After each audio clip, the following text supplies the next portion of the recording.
स्वाभिमानी किसान संगठन के प्रमुख और पूर्व सांसद राजू शेट्टी ने नासिक में आयोजित एक पत्रकार परिषद में राज्य सरकार और विशेष रूप से कृषि मंत्री पर तीखा हमला बोला। उत्तर महाराष्ट्र में बीते 3 सप्ताहों से हो रही लगातार बारिश से किसानों को भारी नुकसान हुआ है, जिसकी गंभीर अनदेखी सरकार द्वारा की जा रही है, ऐसा आरोप उन्होंने लगाया। आठवडे जो पाऊस उत्तर महाराष्ट्रामध्ये झाला त्यामध्ये मोठ्या प्रमाणामध्ये शेतकऱ्यांचं नुकसान झालेलं आहे।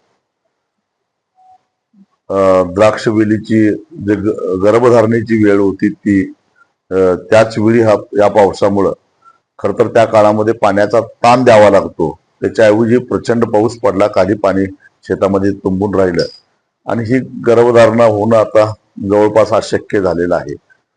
डाळिंबीची तसंच झालेलं आहे, फळगळती मोठ्या प्रमाणामध्ये झालेलं आहे। काल मी स्वतः प्रत्यक्ष फिरून सगळं बघितलेलं आहे। कांदा चाळीतला होता, तिथे कांद्या चाळीच्या भोवती पाणी तुंबल्यामुळे कांदा चाळीतला कांदा खराब झाला। त्याचबरोबर काढून ऊन देण्यासाठी तो जो कांदा शेतात पडलेला होता तो तर एकदमच पाण्यातून वाहून गेल्यासारखा झाला आणि जो शेतात राहिलेला होता अजून कांदा काढायचा होता तो आता जवळपास कुजून गेलेला आहे। अशा पद्धतीने उन्हाळी कांद्याचं अपरिमित अशा प्रकारचं नुकसान झालेलं आहे। एवढं सारं नुकसान होत असताना भाजीपाल्याची अवस्था तीच आहे, भाजीपाल्याचं मोठ्या प्रमाणामध्ये नुकसान झालेलं आहे। एवढं सारं नुकसान होत असताना नाशिक जिल्ह्याचेच कृषी मंत्री असताना या कृषी मंत्र्यांनी मात्र बेजबाबदारपणे जे काही वक्तव्य करायचे ते काही सत्र त्यांनी थांबवलेलं नाही आहे। पंचनामे कशाची करायची हे जर का कृषी मंत्र्यांना कळत नसेल आणि मग ढेकळाचे पंचनामे करायचे का, द्राक्षाचे करायचे का, डाळिंबाचे करायचे का, आणखीन करायचे, हा सवाल जर का ते शेतकऱ्यांना जर विचारत असतील तर मला असं वाटतं की फार आधीच आम्ही मागणी केली होती, जेव्हा त्यांनी शेतकऱ्यांची तुलना भिकाऱ्यांच्यावर केली होती त्याचवेळी या माणसाला काही कृषी खात्यात तरी कमीत कमी ठेवू नका असं मी मागणी केली होती।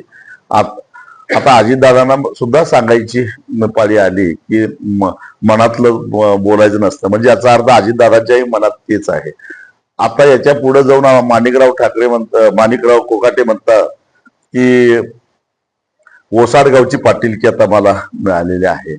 एक प्रकारे त्यांच्या धन्याचं म्हणजे दादांचं हे कर्तृत्व आहे की 11 वर्षे अजितदादांच्या हातामध्ये महाराष्ट्राच्या तिजोरीच्या चाव्या असून सुद्धा जर का शेती खात्याची इतकी दुरावस्था झालेली असेल आणि त्यामुळे माणिकरावांना जर का ती ओसाडगावची पाटीलकी वाटत असेल तर त्यातला आरोपी एक नंबरचा कोण असेल तर ते अजितदादा आहेत। कारण त्यांनी जर का महाराष्ट्राचं बजेट मांडत असताना, महाराष्ट्राचं एकूणच आर्थिक नियोजन करत असताना शेतीला जर का प्रोत्साहन दिलं असतं, त्याला जर का भरीव मदत केली असती किंवा तरतूद केली असती तर माणिकराव कोकाटेंना हे ओसाडगावची पाटीलकी निश्चितच वाटली नसते।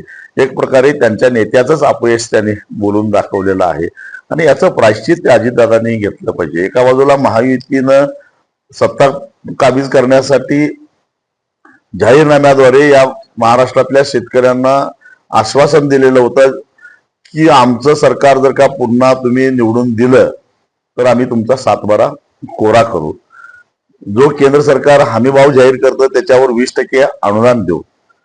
अनुदान राहिलं बाजूलाच, परंतु अनेक पिकांना हमीभावापेक्षा कमी किमतीमध्ये शेतकऱ्यांना आपला शेतीमाल विकावा लागला आणि त्यामुळे सातत्यानं कर्ज वाढत चालली आहे। दिवसाला 8 आत्महत्या शेतकऱ्यांच्या होत आहेत आणि असं असताना जर हे बेजबाबदार सरकार अशाच पद्धतीनं काम करत असेल आणि या सरकारच्या या अशा प्रकारच्या धोरणामुळे जर शेतकऱ्याला त्रास होत असेल तर आता शेतकऱ्यांनी सुद्धा आक्रमक व्हावं लागेल आणि हाच संदेश घेऊन मी नाशिक जिल्ह्याच्या दौऱ्यावर आलो होतो।